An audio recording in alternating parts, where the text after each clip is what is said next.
For you guys that don't know Kishan, he is he works for Uninterrupted as a content specialist, and then also works at MLB as a live content creator and social media designer.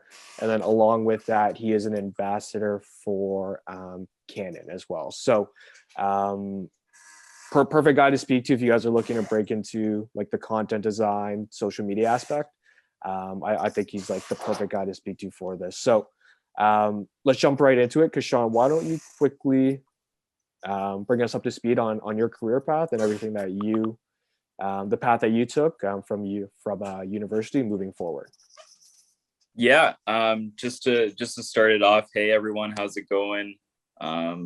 Excited to kind of speak to you all today. Back in 2014, Ryerson Sport Media Program, and for me, just moving to the city, being in that environment really inspired me to kind of do different things. So really starting photography off, like photography was the main thing that kind of got me sparked in the media industry kind of thing. So right before university started, I started a little blog with a few friends, and like everyone here, right? Like writing for a little blog and kind of work up your ways to kind of writing for a more established kind of brand, whether it is a blog or an online outlet kind of thing. So for me, it was kind of doing my own thing, teaming up with a few friends and just getting that experience running our own website. So we interviewed bands. So we weren't really in the sports kind of space. We're in the music kind of space, and we used to cover concerts. And I'm from Brampton, so we used to cover concerts locally in Brampton and also downtown as well.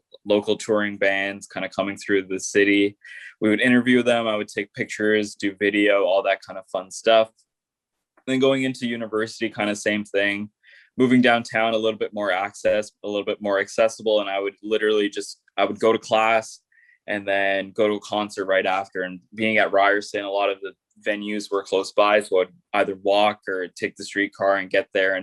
And for me, it was just about getting that experience and kind of building a portfolio, not really having money involved at that time, because for me, it was just like a passion project for me, and just being able to kind of build that portfolio. But yeah, just kind of continuing on that path and just posting my work everywhere. And I know a lot of you guys in here, like that's how you kind of get your first big break, right? Just posting on, and now like even more than ever with Twitter and Instagram, and even now with TikTok, right? There's so many platforms and so many outlets. Just using social media as a way to kind of post my work. And for me, with music, that was cool. I would kind of reach to different online publications in Toronto and even across kind of North America, being like, hey, here's my portfolio. I take pictures in exchange for access to these concerts, right? Can I get a media pass, right? And they would reach out to band publicists and festival publicists and kind of get me a pass somehow. Some of the bigger shows, I got to do that, and just through hustling, right? Just reaching out, shooting your shot. Don't really, and now more than ever, everything's like very accessible. Like before, back in the day, which was like 5-6 years ago, I would go on Facebook and see if there was an email kind of linked to the page or the publicist page and all that kind of stuff. Now it's a little bit different. You can probably find that stuff in Instagram DMs and all that, or Instagram bios. Like there's usually an email or something like that. But for me, it was just having like all my work put together concisely, whether it is on your website or on a PDF or something like that, a nice portfolio.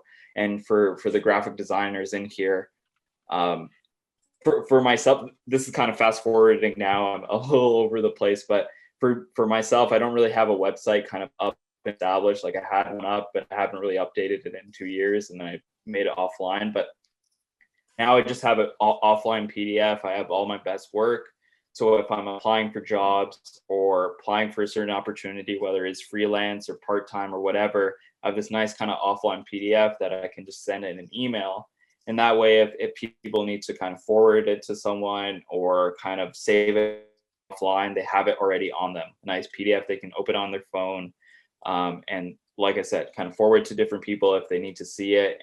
Myself, I don't really have a business card. I usually just give people my Instagram handle, or that's pretty much it. Like that's my business card these days. And that's the best way to kind of reach out to me. But kind of going back, talking about kind of what I was doing during school and university. Yeah, shooting concerts, but also during school I was kind of known as that kind of graphic designer. So I'd help out, kind of do graphics for all the different shows that we did in sport media and all the different broadcast shows and all that kind of stuff. So I kept that kind of in the back of my mind, and I was always doing it for just fun. And like I was saying earlier, just posting it. So I'd post my Instagram, and then eventually one day I made a graphic. It was in 2016. It was when the Blue Jays won a wild card playoff game. I thought it was a cool moment to make a graphic. So just 20 minutes later, posted it. And I tagged a bunch of companies. So I tagged TSN, I tagged Sportsnet, Bardan, all these companies. And I put my phone down, and then I come back to my phone and I see it, hey, like all these retweets happening, all these lights. And I just found out that Bardan my video.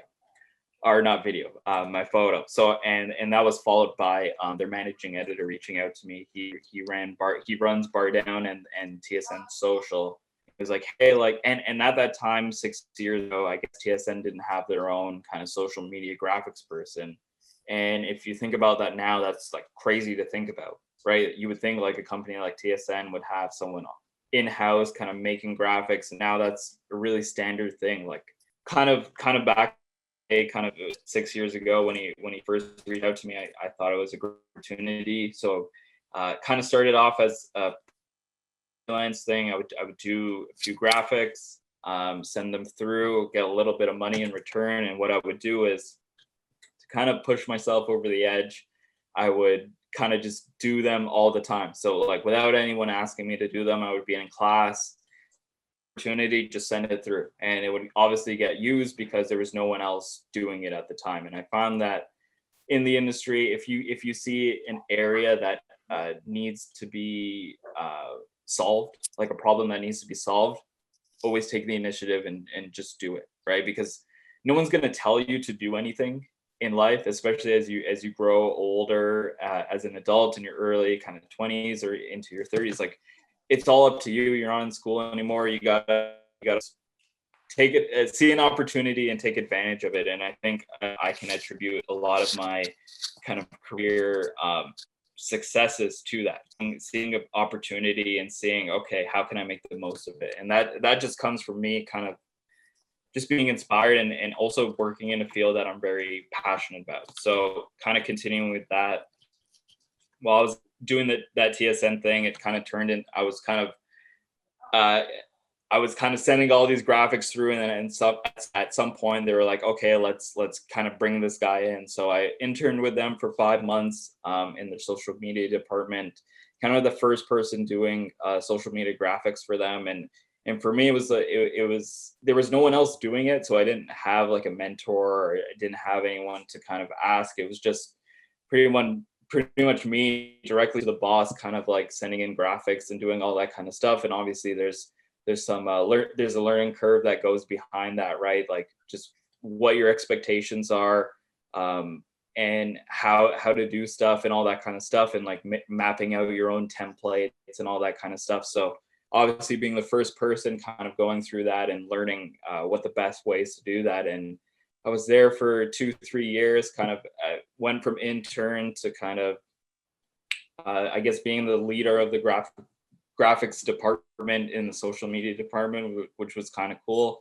And while I was there, I also got opportunities to kind of go out at different events, because CSN obviously is a broadcaster. They need to do some live event coverage. So usually they would send like a social media person to different events. And how they did it before was they would just send some with their iPhone, and they would just capture content, put it, like, you know how the story goes, right? In the hand content, kind of POV of iPhone kind of video and all that kind of stuff. And how I looked at it differently was, hey, I'm already doing photos. I do photos at concerts. Maybe I can kind of take that and transition into sports. Keep in mind, loved sports growing up, was a huge hockey fan, a huge baseball, basketball fan growing up. So photography and sports never kind of made that connection for me until kind of being sent out into those opportunities, and then being there, being able to capture really nice photos, whether it be at Toronto FC games or Raptors games, or even different kind of events that I was sent out to.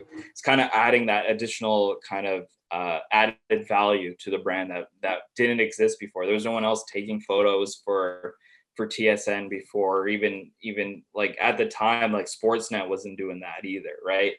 And especially even when I was at Yahoo, no one else was doing that. And I don't want to take credit for that kind of stuff, but I definitely think that I played a huge role in that becoming a normal thing for the TSNs, the Sportsnets, the Yahoo, just being on the ground coverage of and nice kind of imagery to go with it. So you don't have to rely on Getty images or CP images and all that. You can have your own kind of photographer there, kind of shooting for social. So that was me kind of finding an opportunity for myself and kind of doing things that I like, right? I love photography, love graphics. And if I was to kind of combine everything together, I'm doing the current job that I am today. Kind of moving forward, so I was at TSN until the beginning of 2019. Around that time, I was starting to get recruited by Yahoo Sports Canada. So someone reached out to me saying like, hey, we have a position for you. Basically, we want to ramp up a Raptors coverage heading into the playoffs. I think you would be a perfect person. And they hired a bunch of people to kind of go along with that. So a bunch of writers, a few producers, myself, and a couple other people kind of inspiring like that new wave. Like, okay, like we have our Sportsnets, we have our TSNs. And at the time, Yahoo thought, okay, we can be those people kind of hire the top dogs and kind of really cement and solidify a kind of name in association with that kind of Raptors coverage that year. So for me, just kind of getting thrown into it, kind of doing my thing, I was hired to kind of be that photographer, be that social media manager, and kind of just take over and see where myself kind of fit. And for me, it was kind of working on Instagram, working on the visuals, and obviously in the field kind of coverage for those games. So fortunately, I was able to capture a few really good photos from that playoff run that really blew up the Yahoo name. Before, Yahoo wasn't really known for anything, and now I would say they're the first place you would go for Raptors coverage, whether it is writing or is on Instagram. Everything that you really see your team is on Yahoo's page first, right? And I think I played a big hand in that kind of happening on Instagram, especially. So we saw the following grow for like while I was there, it went from 5 to 40K in 8 months before I kind of laid off at the end of 2019. And for me, having a great 2019 and thinking, okay, like where do I go from here, right? And obviously in the back of my mind, like I always want to go to that next step, right? And for me, like maybe it was sticking around for a little bit longer, but I was always thinking about that step kind of thing after that 8 months. But unfortunately, I was laid off in December 2019. It was a really weird feeling, right? Like you had one of the best years of your career. And then you're kind of throwing this curveball, kind of bittersweet moment, right? Like you're trying to reflect back on the great year that you had, but then again, you get laid off, and it's in December, right? So everyone's kind of going on holiday break. So it's kind of hard to kind of pivot and kind of set yourself up for success in the new year. But luckily, I had a bunch of people reach out to me, just trying to help me out with different opportunities, and I think that's another big thing about kind of working in sports or media or just work in general, having a good network base of people that you know around you, whether it be just friends or people you went to school with or anything like that. Those people will you should never burn bridges, obviously. And those people, if you meet the right people, will have your interests in mind. So I was reach out to people with different opportunities if I can't handle them myself, or if I see something that someone could apply for or kind of work with, whether it be a freelance project or anything like that, I always send it to them because I know maybe down the line they'll see something, and it's kind of a circle, right? You always want to be kind of looking out for one another because again, it is a small industry, and if you know the right people, it will definitely kind of help you out and help you in your career, because there's going to be some moments where you get laid off or you don't have any work coming in if you're freelance or all that kind of stuff, and you can always kind of lean back and rely on your network. And I'd say like dividing it up into percentages, like networking is like 50% of it, luck is 30% of it, and we have like 20% left. Obviously, you got to be a hard worker, a talented worker, and good at what you do.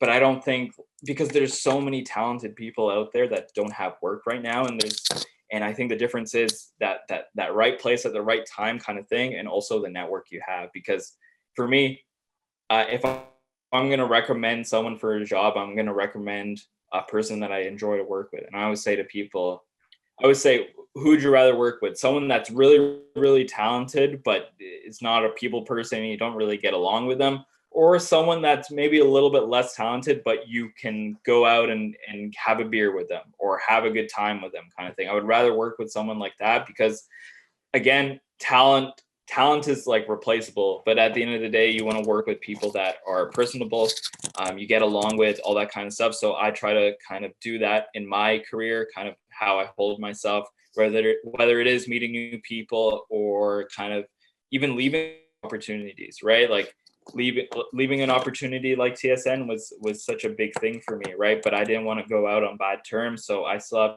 rapport with everyone there. I talk with my old boss from time to time here and there just to check in and see how everything's going. But you never want to burn that bridge. And especially because it's such a small industry, you're going to end up working with the same people, whether it is a few years down the line or even in your first opportunity kind of working. So, and then leading into today, end of 2019 happened. A bunch of people helped me.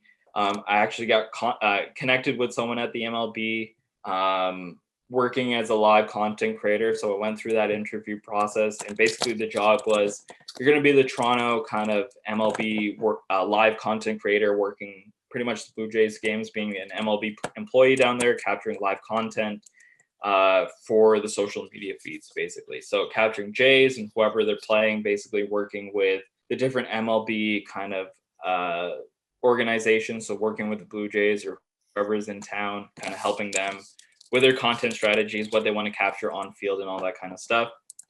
So I thought, okay, amazing, I can do that, and then freelance on the side, kind of, because I would only be working home games. So that's only 81 games, right? So there's still your whole summer kind of when the team goes on the road and all that kind of stuff. So I did that, and then was sent down to Florida for spring training at the beginning of 2020, and then pandemic happened, right? So I'm down there March 13th, and everything got shut down, right? The league, NBA, MLB, NHL, and it's funny how it worked out, but the next day I was flying home anyways. So the day everything got shut down, I was flying home the next day. So came back to Toronto, got a plethora of messages being like, hey, like, what are you going to do now? Like, I'm like going back in line and customs and all that, and getting messages being like, hey, like, what are you going to do?